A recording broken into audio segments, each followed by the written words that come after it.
dikasihi oleh Tuhan kita Yesus Kristus, mengawali renungan kita pada hari ini, di hari Raya Pentakosta ini. Mari kita mengawalinya dengan doa dan mendengarkan sabda Tuhan. Mari kita berdoa.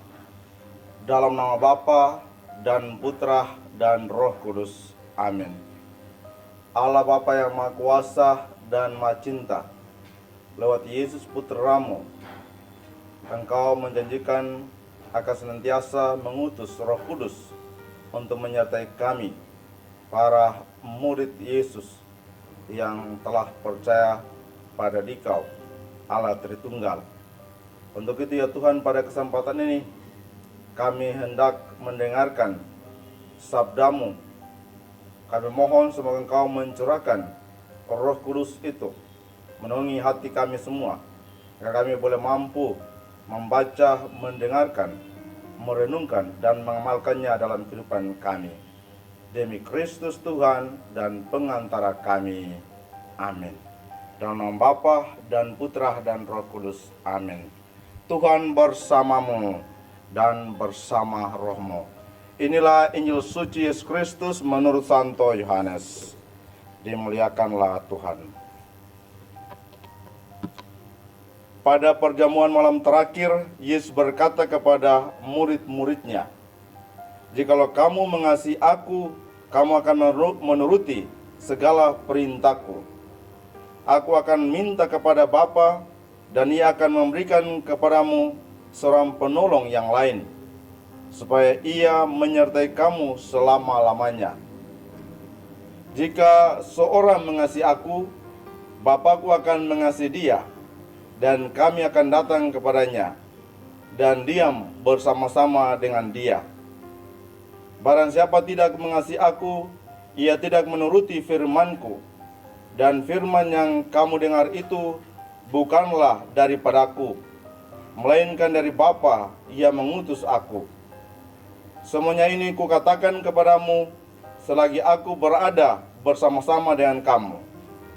Tetapi penghibur, yaitu Roh Kudus yang akan diutus oleh Bapa dalam namaku, Dialah yang akan mengajarkan segala sesuatu kepadamu dan akan mengingatkan kamu akan semua yang telah kukatakan kepadamu." Demikianlah sabda Tuhan. Terpujilah Kristus.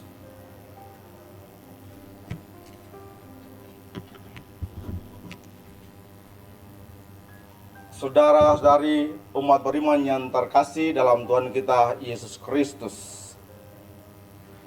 pada zaman sekarang untuk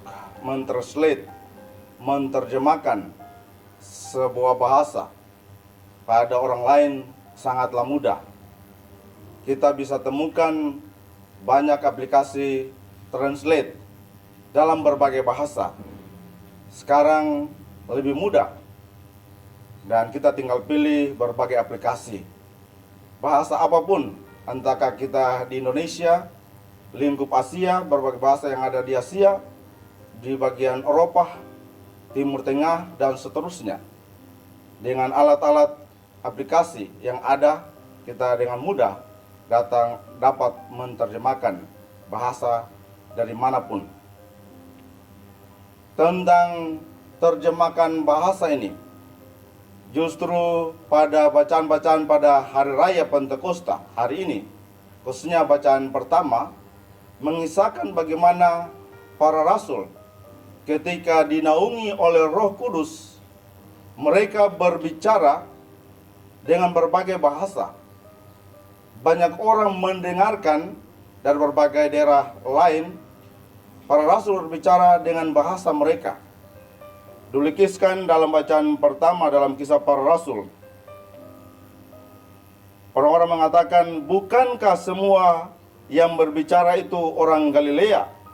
Bagaimana mungkin kita masing-masing mendengar mereka berbicara dalam bahasa kita sendiri, yaitu bahasa yang kita pakai di negara asal kita?" Dan teks selanjutnya menyebutkan tentang kota-kota atau daerah bangsa di mana orang-orang yang hadir pada saat itu. Disebutkan antara lain sekitar 5 daerah atau 5 negara dari mana mereka berasal. Berarti sekurang-kurangnya ada 5 bahasa lain di luar bahasa yang dipakai oleh para rasul, mereka yang berasal dari Galilea. Sehingga pada zaman itu 2000 tahun yang lalu para rasul telah mampu berbicara dalam berbagai bahasa. Pertanyaannya, bagaimana hal itu bisa terjadi? Dikatakan dalam bacaan pertama dalam Kisah Para Rasul, maka penuhlah mereka dengan Roh Kudus, lalu mereka mulai berkata-kata dalam bahasa-bahasa lain seperti yang diberikan oleh Roh itu kepada mereka untuk mengatakannya. Berarti Roh Kuduslah yang mempengaruhi para rasul untuk mengatakan kata-kata yang dapat dimengerti oleh orang-orang yang ada di sekitar itu dalam berbagai bahasa. Pertanyaannya, bagaimana hal itu terjadi? Apakah dengan ucap satu kata langsung muncul berbagai bahasa lain? Atau bagaimana? Apakah dengan satu kata saja langsung dengan sendirinya 15 orang dari berbagai negara lain bisa langsung mengerti? Inilah yang menjadi misteri. Menjadi misteri dalam karya Roh Kudus. Dan kita tidak tahu secara detail kejadiannya seperti apa. Tetapi yang pasti, dalam berbagai hal berkaitan dengan Roh Kudus, kita senantiasa selama ini sudah novena selama 9 hari, novena Roh Kudus. Salah satu anugerah yang kita minta yakni roh pengertian. Roh pengertian. Sehingga anugerah dengan Roh Kudus yang ada memberikan pengertian bagi semua orang yang lain yang mendengarkan, orang-orang yang dipenuhi dengan Roh Kudus. Soal pengertian, kalau dianugerahi roh pengertian, maka akan melampaui berbagai kata, melampaui suara, melampaui berbagai simbol. Sehingga roh pengertian sangat punya hal yang sangat mempengaruhi orang lain untuk mengerti apa yang mau kita sampaikan.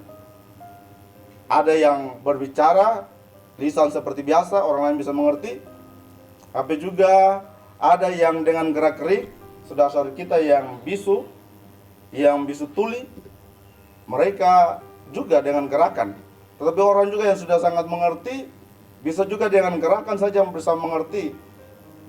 Dengan demikian, roh pengertian ini sangat penting untuk mempengaruhi kehidupan kita dalam saling mengerti, komunikasi satu sama lain. Bukan sekedar ucap kata, tapi dengan berbagai hal, dengan bantuan Roh Kudus, roh pengertian, kita dapat mengerti sesama kita dalam berkomunikasi. Tentang hal pengertian ini, tanpa ada pengertian, maka akan terjadi kekacauan, menimbulkan berbagai konflik dalam kehidupan kita. Ada kisah, ada 2 orang tetangga berjumpa di pasar. Dan seorang ibu tetangganya bertanya, mau kemana? Dia mengatakan, saya mau pergi belanja baju suami saya. Di mana? Di toko serbaguna. Ada banyak hal di atas, di dalamnya. Lalu tetangga yang lain bilang, oh kalau di situ barang-barangnya sangat murah, jadi bagus itu pergi. Kalau tetangga yang lain langsung tersentak, ini dia mengejek saya atau merendahkan saya, mau belanja di tempat yang murah. Bukan soal tempat yang murah, tapi situ tempatnya berkualitas. Kalau tetangga yang lain itu mengatakan, memang saya sering juga pergi belanja di tempat itu, tempatnya murah-murah. Dan itu menimbulkan konflik antara 2 orang itu. Yang satu maksudnya baik, yakni pergi belanja di tempat yang murah itu supaya hemat. Tapi yang lain mengerti bahwa itu merendahkan dia. Sehingga akhirnya terjadi konflik di antara mereka. Sangat pentinglah sikap saling mengerti. Kalau tanpa pengertian, maka komunikasi itu akan menjadi kacau. Roh Kudus akan memampukan kita untuk mengerti satu sama lain dalam berkomunikasi. Antara suami istri, anggota keluarga, orang tua dengan anak. Kalau ada saling pengertian, maka komunikasi itu akan menjadi nyaman dan kehidupan keluarga akan menjadi lebih baik. Atau juga dalam dunia kerja, kalau antara kita mau pergi minta sesuatu untuk pimpinan, minta persetujuan, sering pimpinan mungkin tidak mau menerima usulan kita. Tetapi ada orang yang punya kebiasaan bagus, sebelum pergi berkomunikasi dengan pimpinan untuk hal-hal penting, mereka berdoa minta semoga Roh Kudus memberikan pengertian di hati pimpinannya, sehingga apa yang disampaikan bisa dimengerti dan bisa diterima. Dan itu bagi saya kebiasaan yang baik yang perlu kita kembangkan. Minta bantuan Roh Kudus untuk diri kita, sehingga kita berkomunikasi dengan orang lain bisa mengerti. Dan bisa kita sama-sama bekerja sama dalam mengembangkan kegiatan-kegiatan kita. Tetapi lebih lanjut daripada itu, soal pengertian, roh pengertian bukan hanya sebatas sesama manusia, tetapi dikatakan lebih lanjut supaya kita mengerti firman Tuhan, mengerti sabda Tuhan. Kalau kita mengikuti novena Roh Kudus, itu salah satu yakni minta, ya Tuhan berikanlah roh pengertian kepada kami. Untuk apa? Supaya mengerti firman Tuhan, firman sabda Yesus yang disampaikan kepada kami. Jadi roh pengertian itu selain untuk kita saling mengerti, tetapi pengertian antara kita dengan Allah, kita mengerti sabda Allah. Dan itu seperti yang diungkapkan juga oleh Yesus dalam bacaan Injil tadi kita dengarkan, hal yang sangat baik. Tetapi penghibur, yaitu Roh Kudus yang akan diutus oleh Bapa dalam namaku, dia akan mengajarkan segala sesuatu kepadamu dan akan mengingatkan kamu akan semua yang telah kukatakan kepadamu. Berarti penghibur, Roh Kudus yang akan diutus, telah diutus dan akan diutus senantiasa kepada kita, yakni akan mengingatkan kita, mengajarkan kita tentang setiap sabda Allah, setiap sabda dari Yesus, sehingga kita boleh mengerti dan mengamalkannya dalam kehidupan kita. Sehingga pada hari raya Pentakosta ini kita juga hendaknya membuka diri senantiasa, minta penerangan Roh Kudus, sehingga senantiasa juga mampu mendengarkan sabda Tuhan dan mewartakan, mengamalkannya dalam kehidupan kita. Saya sebagai seorang imam punya sharing bahwa ketika mau menyiapkan bacaan-bacaan kitab suci untuk renungan, sering terjadi bahwa sudah baca kitab suci, tapi setelah itu lupa semua. Terjadi seperti itu. Ketika habis, apalagi kalau sudah mengantuk, mau sebelum tidur, lalu baca kitab suci, bangun pagi tidak tahu bacaan apa. Mengungkapkan bahwa sangat penting kita membutuhkan bantuan Roh Kudus, supaya apa yang kita bacakan berkaitan dengan sabda Tuhan boleh kita mengerti dan boleh kita amalkan dan mewartakannya dalam hidup kita. Sehingga pada kesempatan ini di Raya Pentakosta, kita diajak sama-sama untuk senantiasa minta penerangan Roh Kudus selalu untuk mengerti sabda Allah dalam hidup kita, dan kita boleh mewartakannya dalam kehidupan kita. Saudara-saudara yang terkasih dalam Tuhan kita Yesus Kristus, Roh Kudus punya manfaat dan daya sangat banyak. Dalam novena disebutkan ada 7 karunia Roh Kudus. Tapi hari ini saya mengajak kita untuk sama-sama merenungkan bagaimana Roh Kudus dapat membantu kita untuk saling memahami satu sama lain, dan terutama memahami sabda Tuhan, dan boleh kita mengamalkannya dan mewartakannya dalam kehidupan kita.